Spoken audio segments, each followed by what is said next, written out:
Hello, I'm Tim Ford and welcome to Feed Central's Hay Quality Awards and pre-season webinar.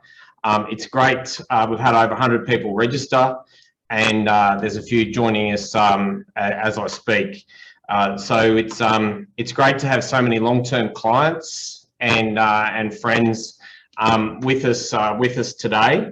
It sure would be good to be able to have a beer and meet face to face. But that's not to be at the moment.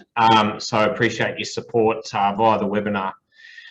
Just before I start, I'd just like to have a big shout out to the Feed Central team. Many people to put this event today, working behind the scenes, and as they do every day. So a few of us get to take center stage in an event like this, and talking to clients and so forth. But there's a number of team members and a fantastic team behind the scenes to make everything tick. I'd just like to welcome Paula.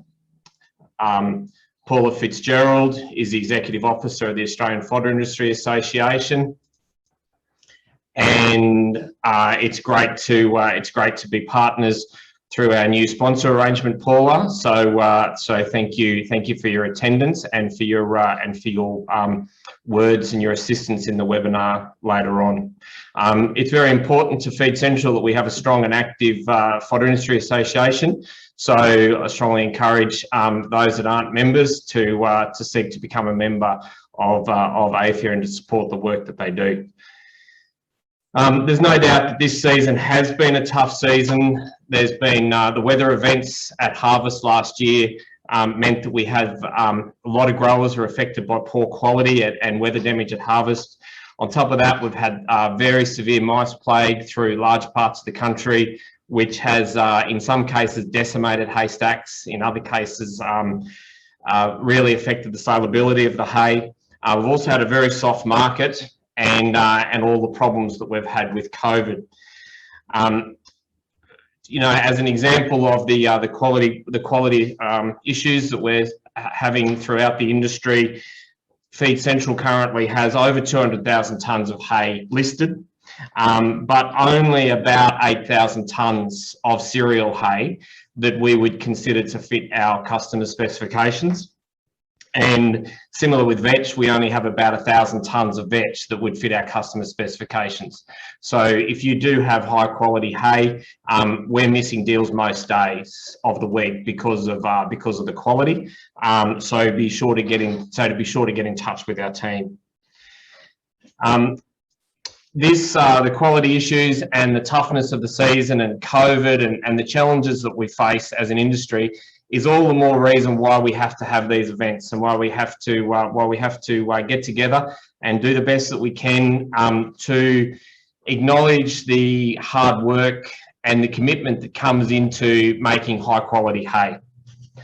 For Feed Central, the National Hay Quality Awards that we're running today is the event of the year for us. It's a tremendously special event for us. It gives us great pride as a team to be able to acknowledge the growers and the contractors that work extremely hard to make quality hay. And there's been no tougher season than this year to get that to happen. So I think a very special shout out to the winners this year on the efforts that they've gone to make quality hay. As an overview of the webinar, Jock Jackson is going to give a review of the dairy market and the opportunities for the fodder industry within the dairy sector.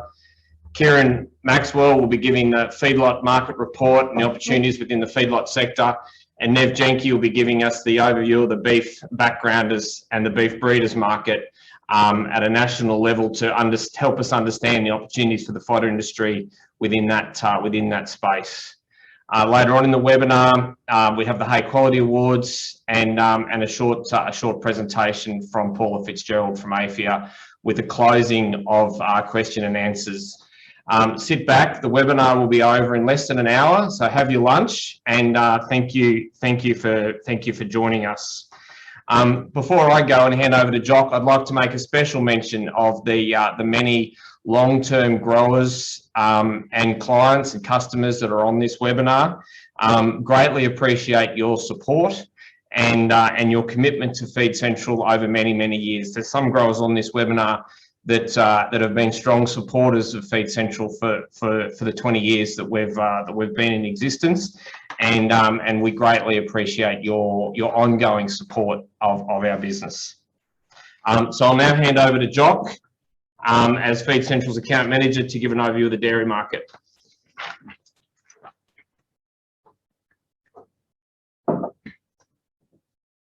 G'day everyone, and thanks for joining us.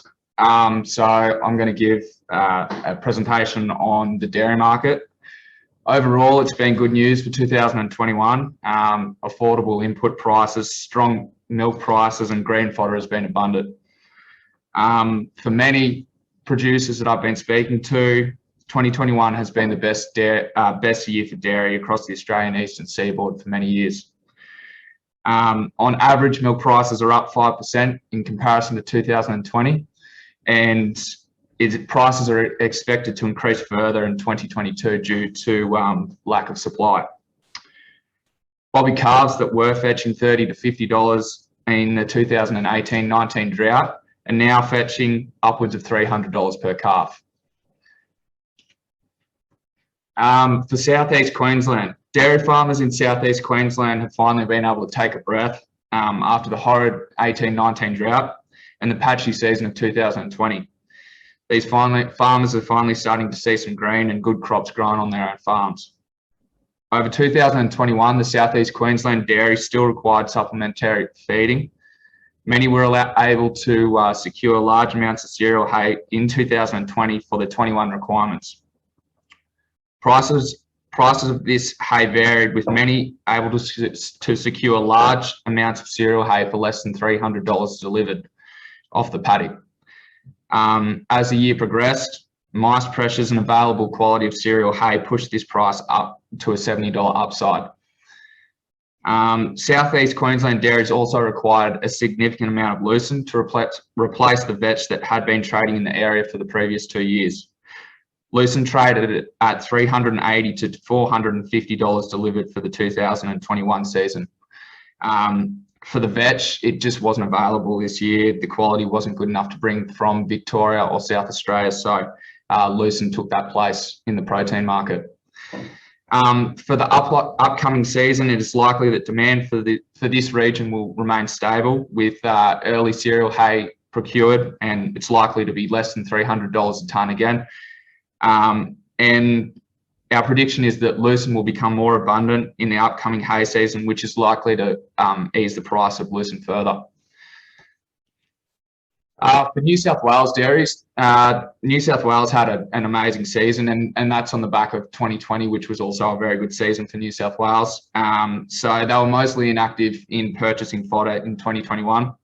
They had good silage production, and there's plenty of feed in paddocks, so not much fodder was required, but some New South Wales dairies did secure large amounts of lucerne to put in sheds, choosing this over cereal hay because of the mice pressures, and many of these dairies were able to fill their sheds with A-grade lucerne for less than $350 a tonne, so that's delivered on their farm. We expect in 2022 that purchasing of lucerne will continue as a source of protein, and the price of lucerne is expected to ease a little bit further from that $350 delivered per tonne. It is unlikely that these dairies will require much cereal hay if the favourable conditions in New South Wales continue. On to Victoria. Victoria is Australia's largest dairy producing state, therefore is a significant user of Australian domestic fodder. Victorian dairies have been actively seeking vetch for the majority of 2021, with an average delivered price of $240 per tonne. Now, the quality on this vetch has been down on previous years, but these dairies made use of what was available, and there have been no complaints from what they've used. A-grade cereal hay was traded from $140 ex-farm in Victoria, with a significant majority of this hay traded going to Victorian dairies. Veg that was traded was feeling a shortfall in protein. However, towards the end of June, many Victorian dairies had established ryegrass crops, and therefore the protein shortfall had been covered. Some are now looking to put feed in the shed in Victoria. However, most are waiting to see what new season production brings and hoping that the quality is better than the previous year. So yeah, overall, it's good news for the dairy industry. It's really good to speak to these producers that are starting to make some money, and yeah, it's very positive coming out of the dairy industry. Now, each month I've been putting out a monthly hay report. This report assists buyers and sellers with gauging current market conditions, and we put a lot of effort in it to make sure that this is a relevant report. So if you're not getting this report, please get in contact with us, because sometimes emails get blocked from systems, and it's something that everyone in the hay industry should be following closely each month, because it will assist you with gauging your pricing and assist buyers with knowing when to buy and yeah, when to procure their hay. So thank you very much, and I'll let Kieran take over and give his update on the feedlots.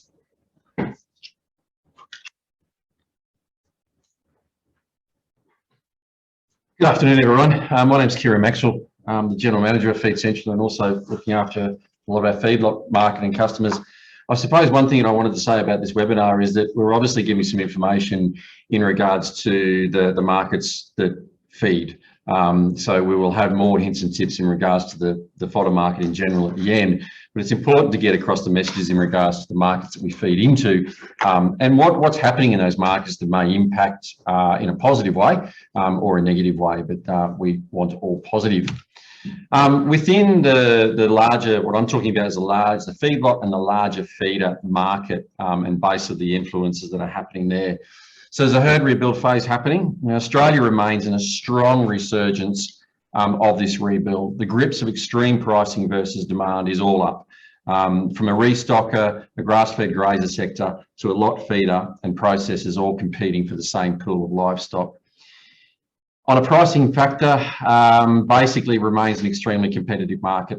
Record cattle prices have become a weekly occurrence, causing continued and further tight control over ration pricing and feed budgets, which obviously has an impact on us in regards to trade of feed itself. We can see, if we're looking at if we look at the Eastern Young Cattle Indicator, if we look at the effect of the market influences here, you can see that it's certainly a very active restocker market. So these are hot off the press numbers, so these are very, very firm as of July 21. So we can see a really big spike there at the end, and then you're starting to see a bit of a taper off and becoming more consistent. But on the right-hand side with that prefix breakdown, you can really see that has changed considerably, where your restocker market is really coming in on a competitive basis and restocking themselves in that herd rebuilder factor. If we look at, in general, cattle numbers on feed, there's a large historic on the left-hand side there, which goes for many years, and then looking on the right-hand side, which gives us just the 2021 growth. So there's no doubt that we can clearly see this is trending upwards, which is great news for everyone within the fodder industry. And total industry cattle on feed for April to June quarter increased by 168 and 617,000 head.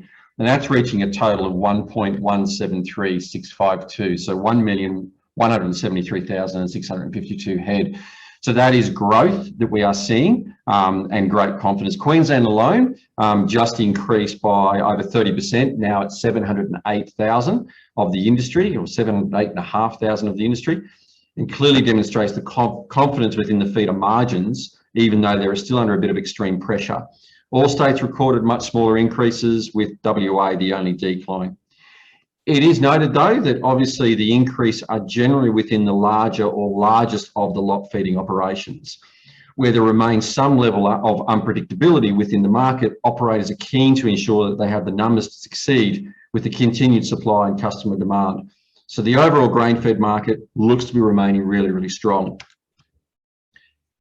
Another slide here, which is numbers on feed. If we look at the national feedlot capacity on the bottom there on the right-hand side, there is growth and space in the house for more. So again, that is great news.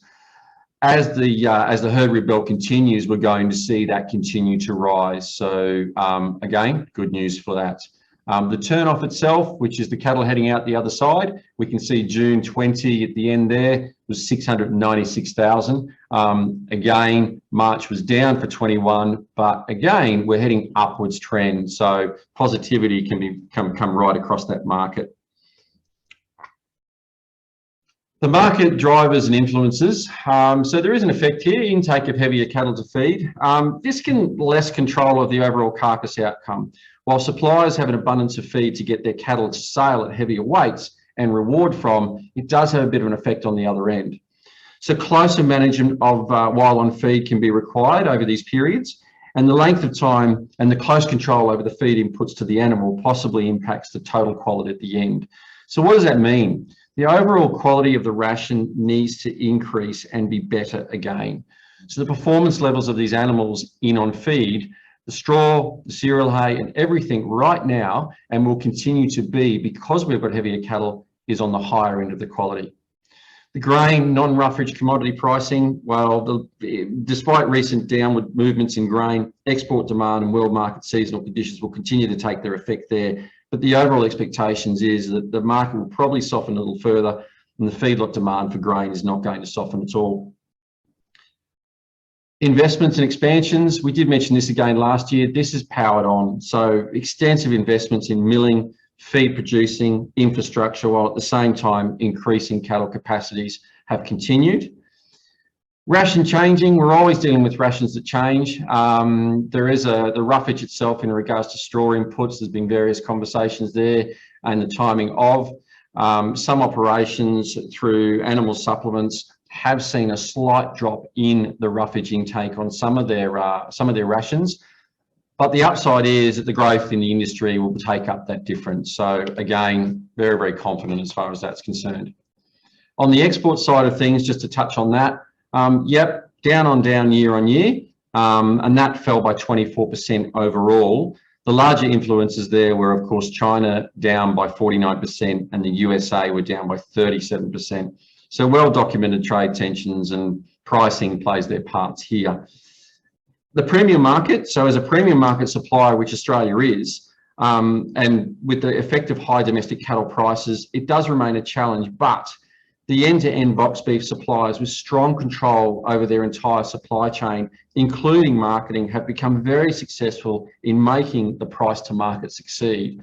So we can be confident that that is going to continue on within those industries or within those users within that area. So what of 2021? So there's no doubt good spring weather predictions are there, therefore an abundance of feed. So seasonal expectations and predictions for majority of feeding operations, both grazing and the availability of feed, is more likely to remain in abundance. Feedlot expansions, the level of self-supply and own roughage production will come into play a little bit more this year, but it can vary up and down. Cattle prices, this will continue to place pressure on feeder margins. There's no doubt about that. Ration performance and continued amendments to get the most bang for buck on the weight on the animal. So basically, quality of feed is the primary production driver. Feed inputs must be of the highest quality. Bunk attraction is paramount, so aroma, ration texture is the absolute key. Feed testing is important, but when it comes to these feeding operations, the aroma and the texture is the real vital part of ensuring that animal is attracted to that bunk. Now, the big question, will and can this market consume lower grade product that is sitting there in many sheds about at the moment? Unfortunately, right now, the simple answer is pretty much no. We're not in drought conditions. There is no fill here happening. They're looking for quality product right across the area. What else? COVID-19 disruptions. Yes, this includes any effect on processes being the highest disruption to the final production. World demand, so good marketing continued, high safe food control, lack of trade disruptions, or COVID can keep us strong in this space. Margins, large feeders, what will assist moving forward? Of course, commodity prices at similar or lower levels, export market remaining firm and more likely possible growth. Conditions continue to support the herd rebuild, leading to increased cattle on feed in the future. So one important thing, as that herd rebuild is happening in every part of this country, is going to lead to more animals on feed. It is a performance scenario at the end. Lack of COVID-19 influences on a higher end domestic market. So that's where we saw some major disruptions, both in our own domestic market in meat movements. We survived that, and I'm sure if it happens again, there will be another survival period through that. And of course, the Australian dollar remaining world trade competitive.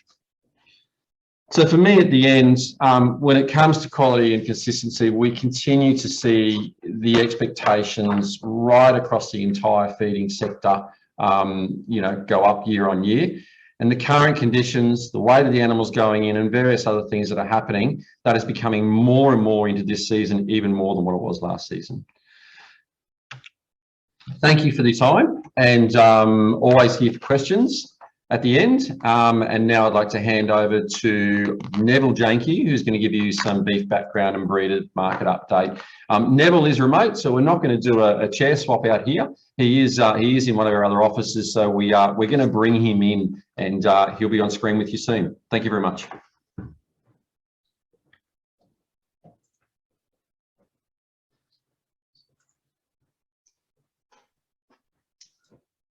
Yeah, good afternoon to all. We've just helpfully heard from Kieran on his update. If we could have the next slide, please. So the national market with cattle numbers, it gives us a little snapshot there. There's Australia is a big backyard when it comes to beef cattle and the cattle numbers across the country. Queensland, there's a big wedge of cattle there, and as you can see, if you draw a line vertical through the halfway through the country, there's a lot of cattle to the eastern side of the country, and a lot of hay moves from the south and it moves through to the north. But of course, as you look at the actual amount of meat that's produced from our sides of the country, there's a lot of meat that us Australians do consume, and we put out there for export market. So if we look then at the national market drivers, we have then a look at the next slide. We have a look at what farmers have welcomed, being a lot of rain in the eastern states, and we've had probably the best season that we've had for a lot of years, and we've seen very favourable conditions to grow oats and rye, and we see a lot of cereal crops in, and a lot of silage being made. There's choppers running around everywhere filling silage pits that had been emptied during the drought. We see that the plastic wrap happening as well. A lot of winter feed going into wrap, and that'll certainly support some feeding of cattle throughout the next 3, 6, 9 months. So you've seen a very firm pricing of stock, and we've seen the backgrounding guys that are really struggling to find supply, hard to source, high prices. So we've seen that high demand, the short supply, and it really brings an uncertainty into that cattle market and what they should do, how they should take the next steps forward with a shortage of cattle on to actually buy at the sales and the high prices. And then they look out the back door and see all the beautiful rain-grown pasture, and I think, well, what should we do? So all this leads to a lower demand on hay stocks when we see the amount of pasture there. So the summary of this what's driving the market, really the hay market, is very simple. The reduced demand on hay really will see some carryover stock, and that will be inevitable. We won't be able to get that out of the way. So we'll have a look at the next slide, and you can see there with the next slide the amount of cattle that's and the different regions, and where we have a draw from the south. When I often talk about it, that a lot of hay is produced in Victoria. We need that in Queensland. We need that through the territory, up through the centre.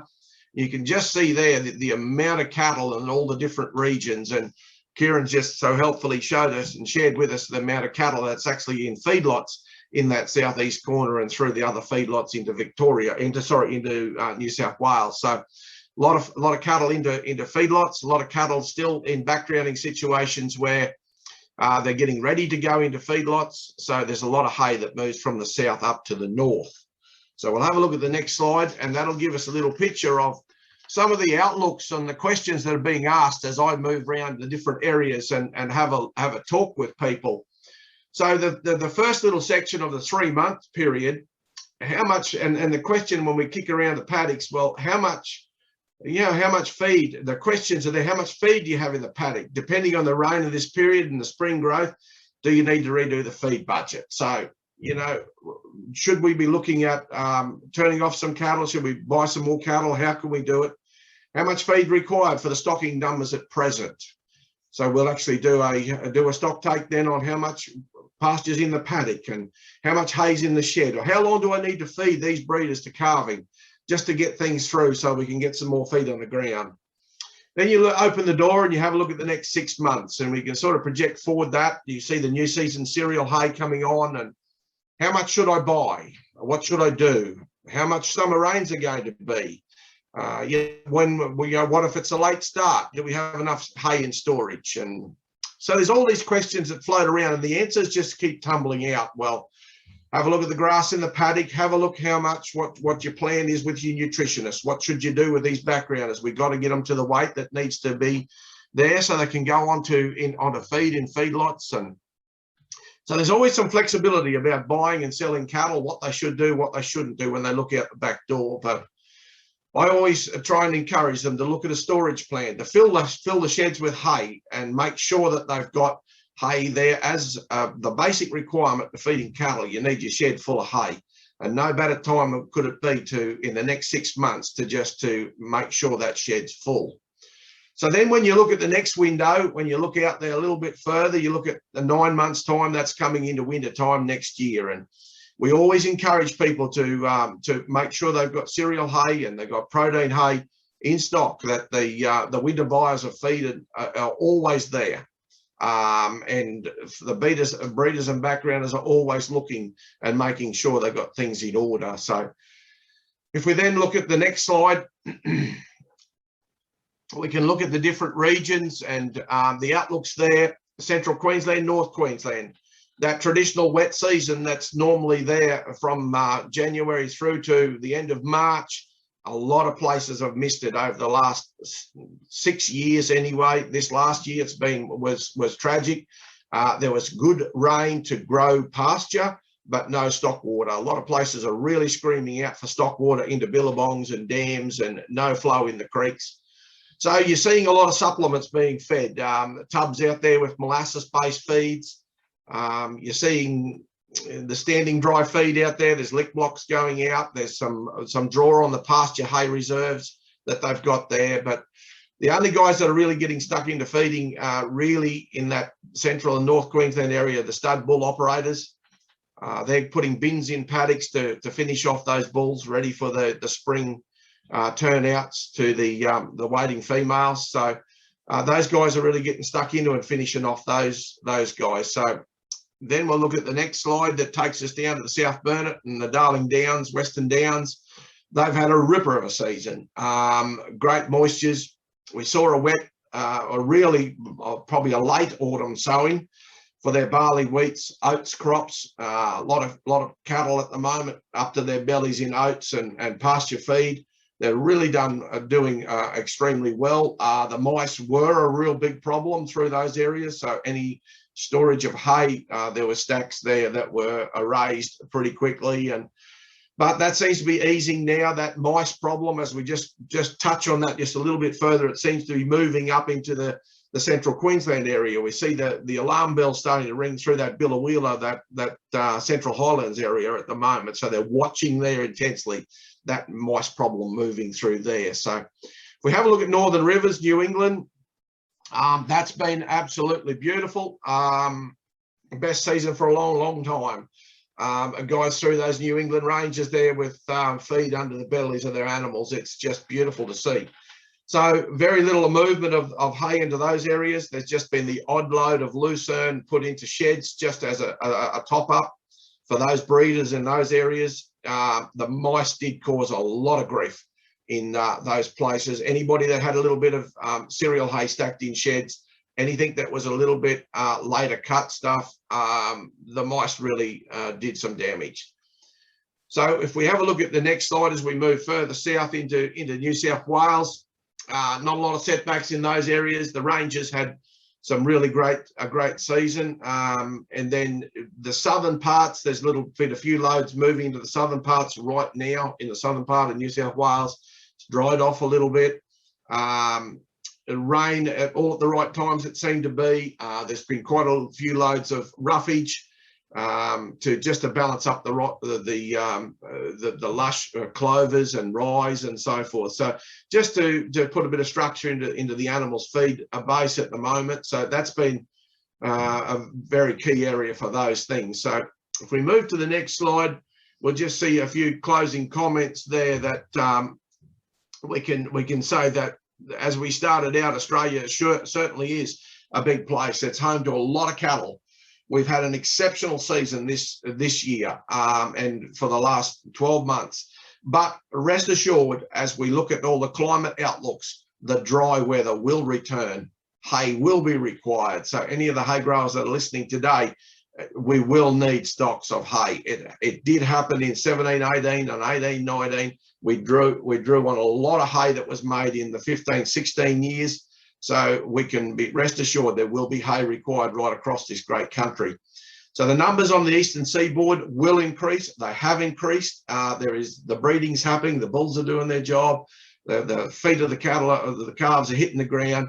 The north of the country hasn't seen the big drop off as what the eastern states did. The eastern side of the country did. We're very thankful for the hay reserves that are in the south. We will always need every hay grower in the south, because there's a lot of hay moves north. So it's always a good investment to make hay, make it right, store it right, and make sure the quality's right, and then it's very easy to market that product. For us guys to sit in behind a couple of computer screens and a mobile phone and talk to the clients on the other end, if the making of it's right, it certainly makes the sale of it very easy to make, because then you end up with a happy client. So the big vision for Feed Central is for the domestic fodder industry and to satisfy the demands of the end user 100% of the time.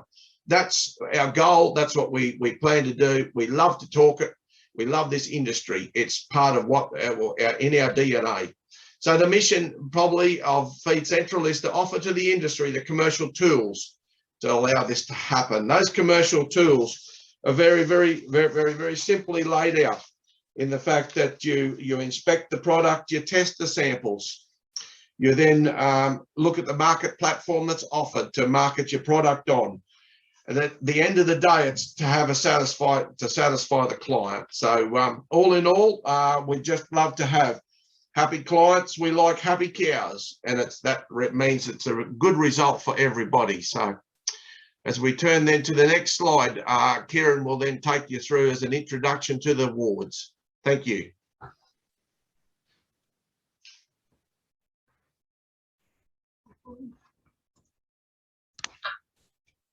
Thank you, Neville. Great information and great presentation. Appreciate the knowledge from all the team here is exceptional as we go through our business as a whole and what we're able to provide to you. So this takes us down through to the Hay Quality Awards presentation itself. And as Tim mentioned earlier on, it is vitally important that it's important to us that we recognise the quality growers, the growers that really put in the great effort to make product to feed the animals in this country. And we know the difficulties that are faced and the challenges that are faced. Good years are great years, and then the difficult years are really hard to get that best possible product in the shed, and of course down the food chain to the quality animals that need to be eating it. Maybe just can't choose that. So recognition of previous winners, absolute fantastic jobs, and you can see some of them there.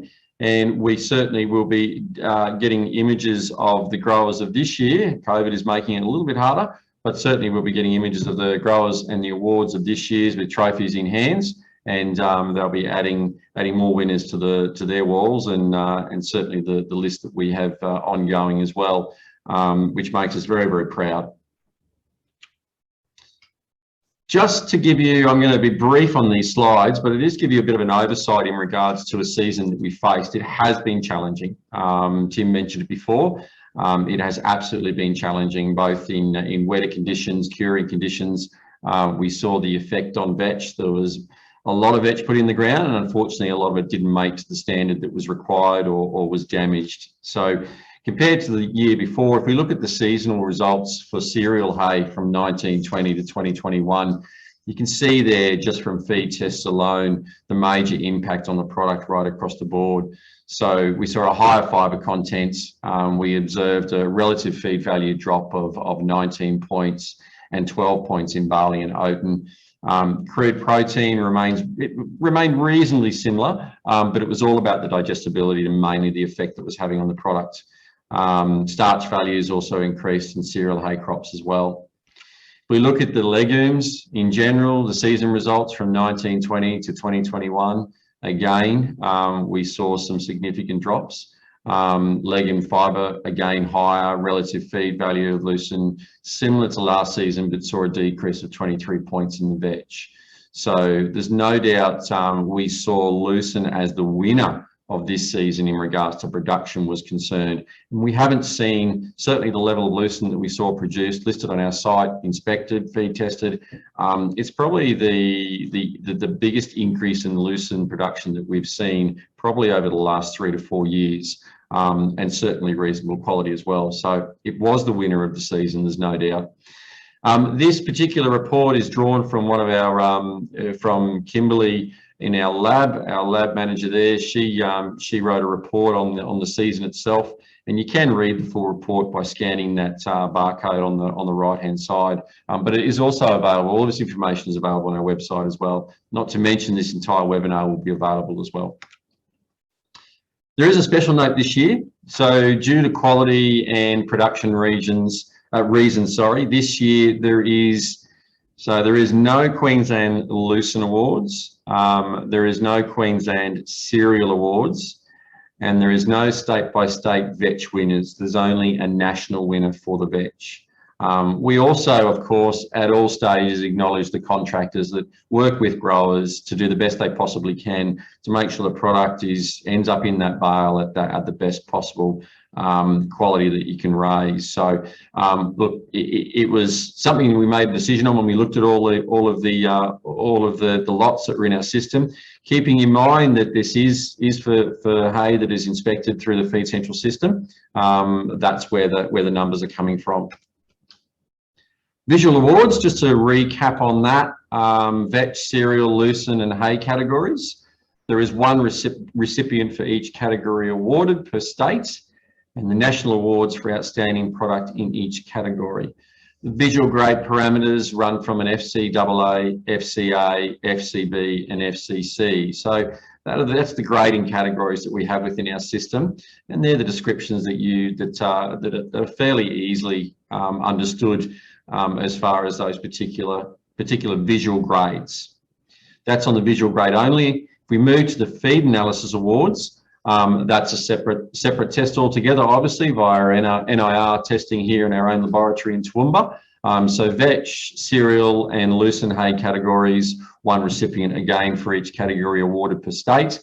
National awards for outstanding product in each category, and the feed test analysis awards are best of the NIR feed testing results powered by Dairy One, working with us closely through our lab and conducted, as I said, here in our laboratory. So the feed testing, there's there's the visual and there's the feed testing results as well. So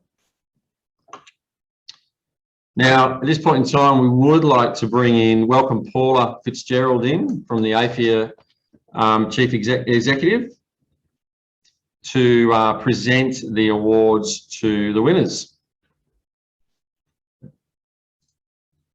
It just takes 5 seconds for this to click over, and then Paula will be joining us. Hi, Kieran. Thanks for the welcome. Welcome, Paula. Thank you for joining us, and we'll be doing our best possible way to go through this like like the what do we say? The Logies. So I'll be announcing the award the award that it's for, and then Paula will be she's what's that in your hand, Paula? Well, I didn't have my ball gown, but I've got my official envelope here with stars, and we're ready to go. Excellent. Get those winners as we go. Excellent. You do blend in well with that picture behind you, so you've it's exceptional. Looks great. Okay, so we'll move ahead. As I said, Paula will I'll announce the category and Paula will announce the winner. So we'll just go ahead and through to Lucent Visual Awards for South Australia. And the winner is? Thanks, Kieran. And the winner is, slight time delay with our slides, Simon Allen from Allen's Werribee Park, Keith in South Australia for lot 65419 with a visual grade of FCAA. Congratulations, Simon. Excellent, well done. We're all tempted to clap and be really loud here, but we're just holding ourselves back. Anyway, we'll move on to the next award. So Lucent Visual Award for Victoria, and the winner is? The winner is Sam and Jake Thompson from Kyabram in Victoria for lot number 63724 and again a visual grade of FCAA. Congratulations, Sam and Jake. Okay, Lucent Award Visual for New South Wales, an exceptional season there. My home state, and the winner is Philip and Penny Small from Philip Small and Company based in Mudgee. Good to see that Mudgee is going to be known for something other than wine. Congratulations. Lot number 66836 again for a visual grade of FCAA. And we also want to acknowledge there Mick Rogers from the Rogers family haymaking business. So well done, team. Well, I hope Philip and Penny are having some wine, but exceptional picture there of their Lucent on that truck. That's just a picture in itself, having those beautiful green sides. Moving through to the Lucent Visual Awards, which is the national award now, so the big one for Lucent. And the winners, yet again, well done to Philip and Penny Small, and with in team effort with contractors Mick Rogers from the Rogers family haymaking. So well done, Team Mudgee. Might have been the colourful truck that got it across the line, but absolutely fantastic. Righto, we'll move on through now we'll stick on Lucent, and we'll stick with now we'll move through to the feed test analysis, and that is for South Australia. And the winners, David and Paul Humphries from the Humphries, I hope I've got that correct, Family Trust based in Gladstone, South Australia. Well done, gentlemen. Lot number 65246. And your crude protein 22.7% and ME 10.3. Well done. I wonder how many tons they got out of that backyard. It's just it's amazing. So beautiful paddock. Okay, Lucent feed test analysis for Victoria. And the winner is? The winner is, yet again, well done, gentlemen, Sam and Jake Thompson based in Kyabram for lot number 63724 with a crude protein rating of 25.6% and an ME of 9.88. Well done. I do know myself that it's an exceptional crude protein result, but even their relative feed value, and they nailed it exceptionally well on digestibility as well. So without those scores being there, it was certainly a deserving winner. So Lucent feed test analysis for New South Wales. The winner is? David Tidswell from DP and VE Tidswell based in Canoundra, better known by the city slickers as Canawindra, for lot number 63599 with a crude protein of 27.8%. And an ME of 10.64%, and also want to acknowledge done in collaboration with contractors Doug and John Grant from Grant Rural. So well done, Team Canoundra. Yeah, exceptional result. 27.8, just fantastic. Okay, the Lucent feed test analysis for the national awards. This could be a little bit close. The winner is? Drum roll. David Tidswell from DP and VE Tidswell. Well done, Canoundra team. Excellent result for lot number 63599. Thanks, Paula. We'll move through to the Cereal Hay Visual Award for South Australia. Cereal Hay was a challenge this year, as were these visual awards itself. So we'll move through to South Australia, and the winner is? Against tough conditions, David Mitchell from Chelwood Farming. Well done, David, for lot number 65420 for visual grade of FCAA. Well done. And we look forward to seeing a real picture of you and your team, David. And the Cereal Hay Visual Award for Victoria, the winner is? Goes to the Peacock family group for lot number 63467 with a visual grade of FCA. And well done, and great to see both a truck and a whole team there in the photo. Congratulations. We're just saying, I wonder whether they're doing COVID socially distancing there. And Alex looks a bit cold, that's for sure. Righto, we'll move on to the Cereal Hay Visual Award for New South Wales, and the winner is? The winner is Grant Mills from Forbes in New South Wales with lot number 64719 for a visual grade of FCAA. Well done to Grant and your team. The Cereal Hay Visual Award, so now we're down to the National Award, and the overall winner is? Drum roll, David Mitchell again. Well done, David, for lot number 65420. Congratulations. And again, I hope to see a real photo of you with your award going forward. Congratulations. Absolutely, Paula. We'll definitely be getting those images with the awards and trophies themselves in these growers' hands. So moving to the cereal hay to the feed test analysis, we'll start with South Australia, and the winner is? Drum roll, the winner is Riley McNichol and Anthony Swan from Mill Park Stud. Well done, gentlemen, for lot number 63015 with a crude protein result of 13% and an ME of 8.73%. Noted, done in collaboration with your contracting team, David, Matt and Tim Eckert from Mintara Park. So well done to you all.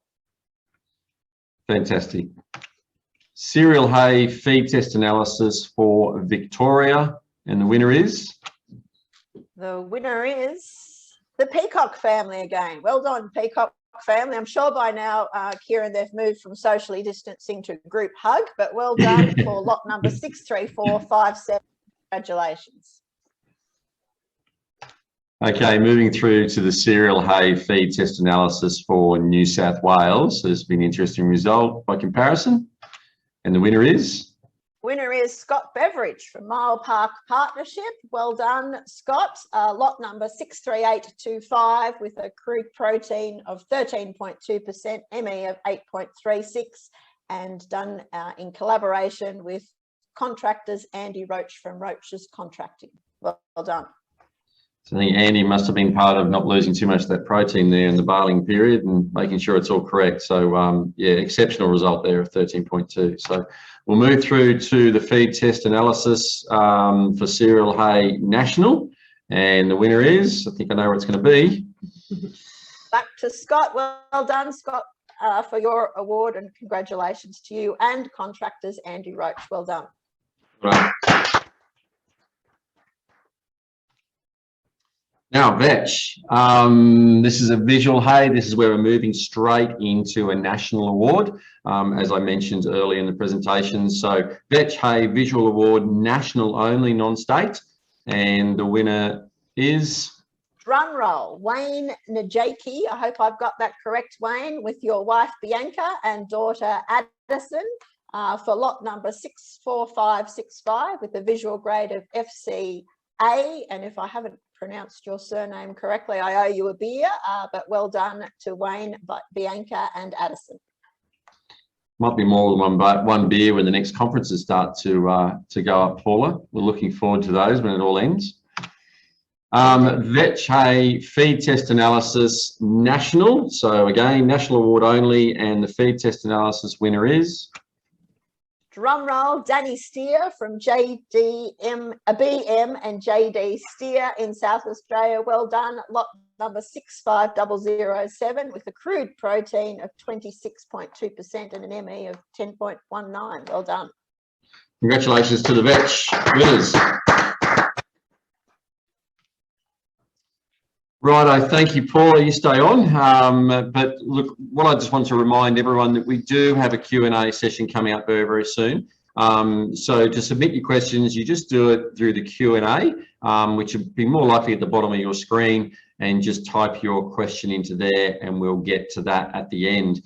If we do get questions that we just don't get time to answer, we will be going out of our way to try and answer them personally for you or in another way. And certainly here always to talk to you on the phone as well, but we'll get through as many of those questions as we can at the end. So I appreciate your interaction there, if you can throw those questions through. Right now, I'll throw over to Paula just to give us a rundown maybe on things of AFIA and anything else that she'd like to cover during this opportunity of talking to the people online. Thanks, Kieran, and thanks to everyone online. Can I just begin by thanking Feed Central for the opportunity to be here today, and again re-acknowledge the winners, because great to see the results in a difficult season, but also I guess fantastic to see that it's been a team effort and to see those teams involved. So well done. I commenced leading the Australian Fodder Industry Association, better known as AFIA, just before Christmas. And so my analogy is that that was what Santa gave me for Christmas. And it was a very well wrapped present. And so I've spent quite a bit of time taking the ribbon and the paper and the layers off this to look in the present box and to see what's there, which is really to ask the question, what is AFIA? What is the Australian Fodder Industry Association, and what does it do? And I guess really my analysis, and I should probably add here that the Fodder Industry Association board spent a few days last week strategic planning and thinking about this, but my analysis has landed on the fact that I think we really sums it up in two words. Our real role is to seize and solve. And what does that mean? We're here to support the industry, to put it in the best possible position to seize all the opportunities before it. And we're here to work with the industry to help solve any challenges. And that's in essence what our purpose is. Having said that, beneath that, there's a few other layers and a few other topics, I think, that just keep coming up in this investigation. One of those is quality, which we've looked at today. I guess today we've acknowledged the winners in this space. But I have a question about, as an industry as a whole, are we really reaching targets and raising that overall industry piece, that quality piece from an industry perspective? So I think there's a bit of work for us to do there. And how are we helping our end users better interact with us in that area? Another topic that's come to mind is R&D or research. And what I've learned is we seem to have a lot of people in the space. So we've got livestock, we've got feed, sheep, MLA, we've got grains industry, the Grains Research and Development Corporation, we've got Dairy Australia and Dairy. They're all doing a little bit in the fodder space, but I'm not really sure what that looks like on a national level. I'm not yet convinced that we've got the best scientists with their best minds in the best collaborations doing the best R&D they can for fodder. And I used to work at CSIRO, so I can say this. Once they've done that sandals and socks piece, that's fantastic, but that's no good unless it's translated down on the ground on the farm for someone to implement. So I think we've got a bit of work to do in the R&D space. Market access is another area. I'm sure all of you have read in the newspapers, heard in the media that we seem to be having a bit of a, we'll call it a standoff with China in the trade space. And fodder has been a little bit caught up in that because our exporters are required to be registered to send to China, to send product to China, and those registrations haven't been renewed in this COVID time. But I guess bigger than that, what other markets do we want to explore? Are we ready for those markets? Have we got the path there to access those markets? That's at a global sense. Domestically, a very pertinent issue, and one which I'm about to have a meeting about later today, is that thing called the New South Wales-Queensland border. Have we got domestic market access? And as we head into the busiest time in our season, can we be assured that our contractors and others can cross that border and get into Queensland to do the work they need to do? So an opportunity there for us to help solve a challenge. Human capability is another topic. Have we got the labour we need? When we've got the labour, have we got skilled labour? How do we make sure we hit that target? Sustainability is another one. What are we going to do to make sure we minimise our footprint? What are we doing with our silage wrap and our twine, for example? Things we need to think about. And my last topic, I guess, that came out of the box is one I have a personal hobby horse about, and that is safety. I think agriculture needs to do better on safety. I think as an industry, we need to make sure it's actually top of mind. So before your feet hit the floor every morning when you get out of bed, safety needs to be up there at the top of the list.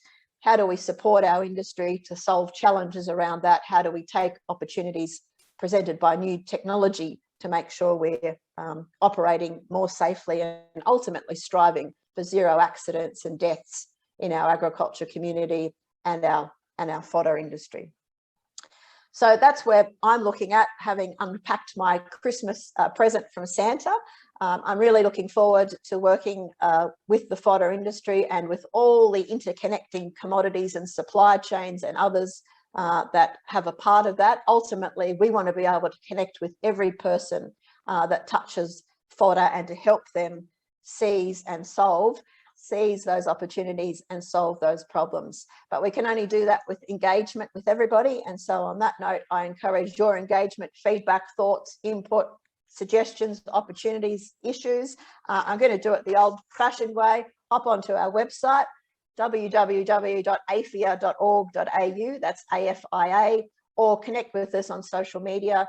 My contact details are on the website. Look forward to hearing from anyone at any time with your thoughts and suggestions. And I'll end there, Kieran, and hand back to you. And again, thank Feed Central for the opportunity to have a brief speed date with today's audience, but thanks again. Thank you, Paula. Great to have you on, and appreciate your time as well, as I'm sure everyone enjoyed listening to everything that you've got on your plate and what you're tackling. And we certainly look forward to future events and attending with AFIA. And of course, we do encourage growers to join the Australia Fodder Industry Association, and it is a great benefit to the industry, and continue to support it ongoing. Look forward to working more with you. So thank you for your time, and you're more than welcome, obviously, to stay on. Kieran. Now, I have been informed that we are running slightly over time, as we tend to do sometimes. So firstly, I apologise for that.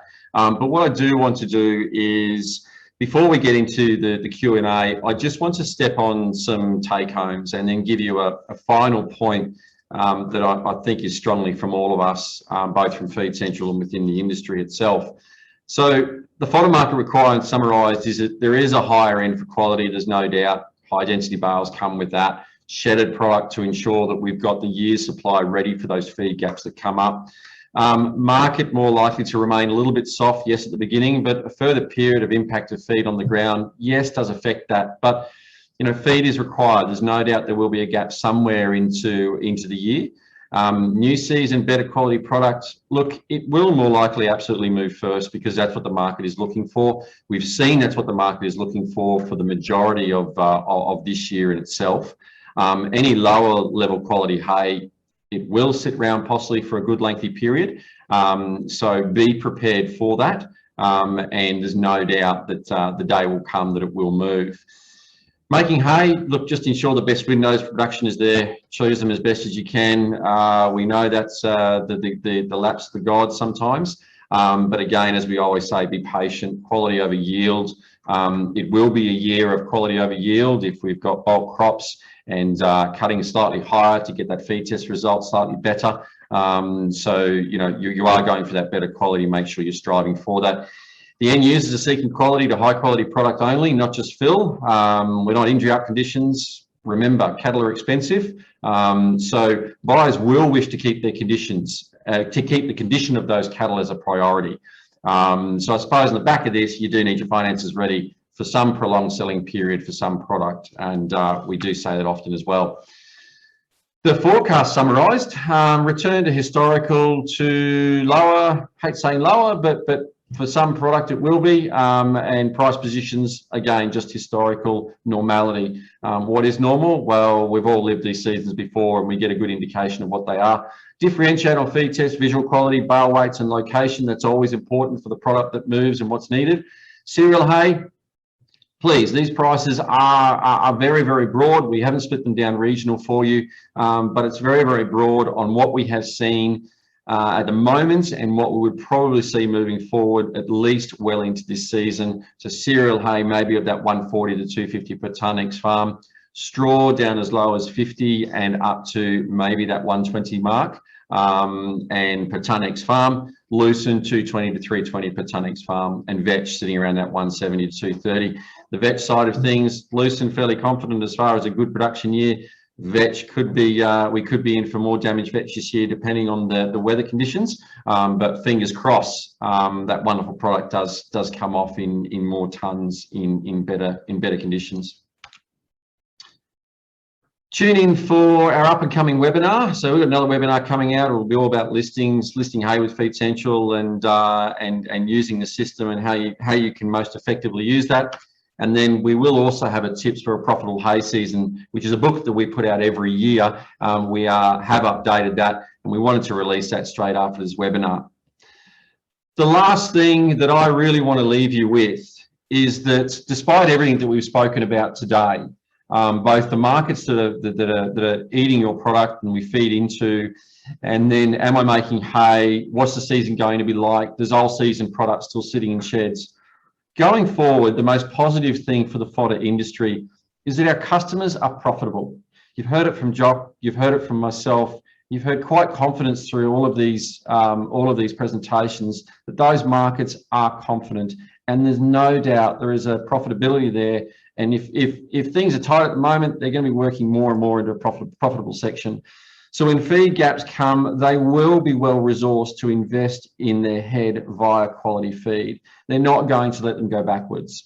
So there's no doubt that feed is going to move moving forward. It's been a tough season, but we can assure you that the market is there and the animals are and will be there to feed. So best of luck to everyone for the remainder of the season. And we're now going to move forward into the Q&A section. We're going to bring Neville back in. Jock's going to shoot and sit beside me, and we will do our very, very best to answer a number of questions that we've got there. And of course, as I said before, after this webinar or tomorrow or next week, please feel free to give us a call and ask any questions that you may have that you've thought of after this webinar. G'day, Nev. Welcome back. G'day. Okay, so we've had a question come in.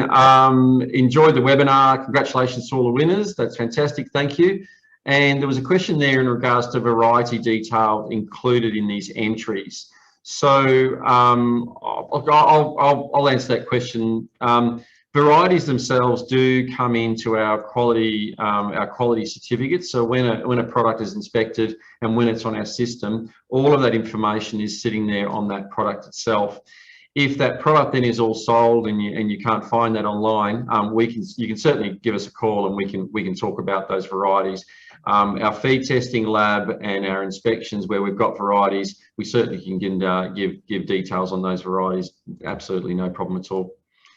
It is just a note on our system as well, is that for growers, even for buyers, but certainly for growers, their product stays in our system forever. So once it's inspected, listed with us, once it's feed tested, and all of that information stays within our Feed Central system and their log on forever.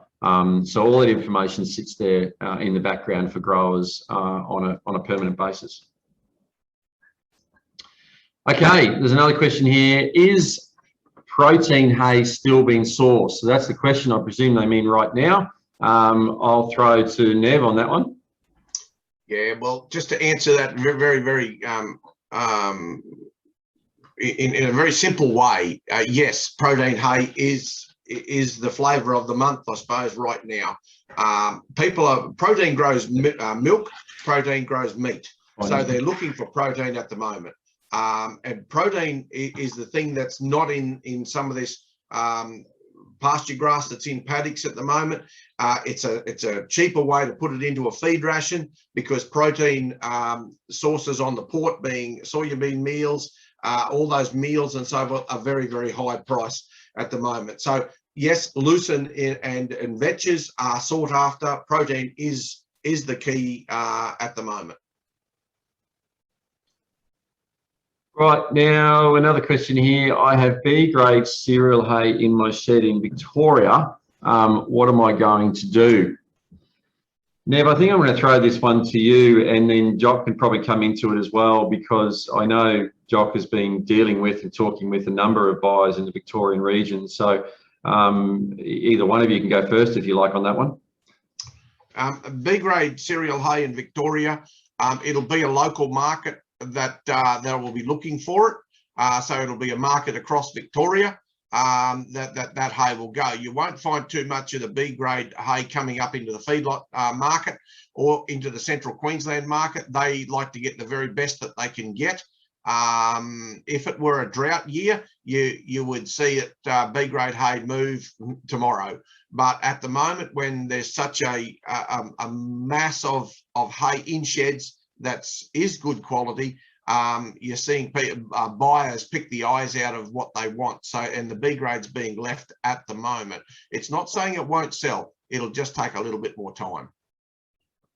I think also the dairies in Victoria have been sort of the main driver behind cereal hay demand for the year. So they've had the pick of the of the cereal hay, and not a lot has moved north. So they've chosen FCA, but those dairies are price dependent. So if there is some demand further up north, they will start using the B grade hay as soon as demand comes from up north. So as soon as it dries out in one area, the B grade hay will start to move.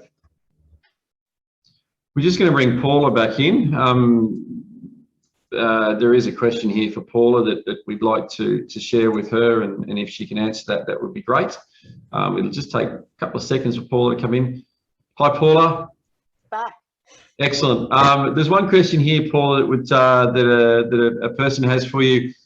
How can providers in the higher education sector work with AFIA to undertake the right R&D for the fodder sector itself? I'm assuming you mean in higher education, universities. Look, I think my comment on that is, this is one of the things we need to have a look at, because I sense we've got some R&D being initiated out of our rural research and development corporations, like our MLA, Meat and Livestock Australia Grains R&D Corporation, that then fund those universities. We've got CSIRO doing some work. We've got work being initiated across the board, funded by different mechanisms. But from my perspective at the moment, no overarching national, what are our top 5 goals and how do we need to target it? And so I think we really need to have that discussion, rather than what I perceive at the moment, very, if I can use the word, very commodity, isolated research, perhaps not coming together. So one of my aims is to try and actually get a bit of a national discussion and a national hub on that happening, so we can agree to a broad fodder R&D framework. So I welcome engaging with anyone from unis and higher sector on the line to have a chat about what that might look like. But I think we need to do some work in that space and really define our big challenges that we need those solutions to. Thanks, Paula. That's fantastic. Thank you for that. We'll leave Paula on and we'll keep rolling these questions. Another good one here, which is I suppose a combination, where there was a question there in regards to B grade hay. This is now managing it. So have we seen a significant rise in the number of sheds for hay? I presume they mean by new sheds have been put up. And is there room in these sheds for new season hay? Will growers put low quality hay out of the sheds to move better quality hay into better quality new season hay into the sheds?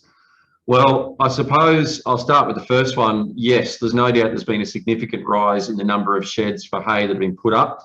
There's certainly been some reasonably good incentives, and both on cash incentives for sheds to go up and spend money on businesses. So that's great to see. And there's nothing better than seeing a wonderful big shed go up on a hay production property. So there's no doubt, yes, large significant rise in sheds that have been built.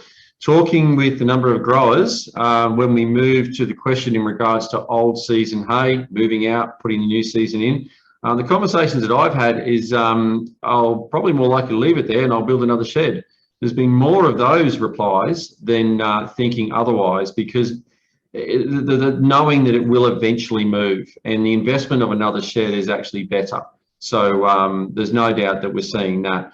Yes, there may be growers in situations where if it's further mice damage, because I mean, we've got to think of the mice damage product as well. There's no doubt we've seen mice damage product pulled out of sheds and put aside so that the better product can be moved about and then allow more new product in. So depending on the damage to the product, I think there's no doubt, yes, there may be some growers that will move some hay out as well. But in general, if the hay is of reasonable quality and you have space in other sheds, our encouragement would is to keep looking after it, keep covering it. And yes, if you've got another shed to put the quality hay in, fantastic, that's all the better. Nev, what have you heard on the shed front for some growers that you're talking to? Yeah, there's and if you want to Google it up to see the size of the sheds that are going up there, you can Google up big sheds Warwick, Nabil, I think it is. There's some colossal sheds going up in Western Victoria, and also some in New South Wales. But the only thing that I would add to the shed scenario is, and with new season not too far away, you're seeing the weight on the building of sheds to get the products there, to get it actually erected, being quite some time. So yes, there's some enormous sheds going up, and we welcome everybody that puts a shed up. We need that product in sheds. The owner of our business, Tim Ford, as he started out this presentation, he always said that we need 1,000 tonne of hay every 100 kilometres up the eastern seaboard of Australia. So we do need a lot of sheds to put a lot of hay in, because the country needs it. Excellent, thank you, Nev. Look, we are over time. We've got a couple more questions there, but we'll probably leave them for now, and we'll answer those directly for those people. But look, thank you everyone for their attendance today. Paula, again, thank you for your special guest attendance as well, and we hope to do it again soon. So once again, everyone, have a great season. Have a, of course, Paula brought it up, have a very safe season as well. It's important to everyone. But most of all, we wish you the best of success and look forward to talking with you soon. Thank you very much.